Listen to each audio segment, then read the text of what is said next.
দুনিয়ার মায়াত পড়ি আল্লাহরে ভুলে গেছো। নামাজ পড়ার লাগে তোমার কাছে সময় নাই। আল্লাহ খাল লাগেও তো তা করায় ও ফ্যামিলির লাগে।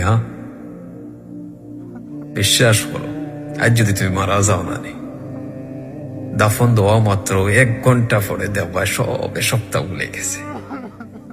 আল্লাহ সে ওর মায়ের মানুষ রইতে না তুমি জানি। বাচ্চা কাচ্চা তাহলে সবটা ভুলে যাব ভাই, বিশ্বাস করো।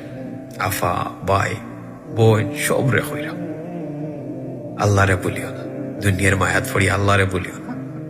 লাইফও যত কষ্টর মাঝে থাকো না খানে, যত প্রবলেমের মাঝে থাকো না খানে, আল্লাহরে মনে করো আগে। তুমি তাই না আজকালকে একটু প্রবলেমও পড়িয়া আনলে মোবাইল হাত লইয়াও আরেকজন রে মানুষরে ফোন দিরায় যে আমি প্রবলেমও পড়ে গেছি, আমার একটু হেল্প করো। আগে আল্লাহরে ফোন আনে। যখন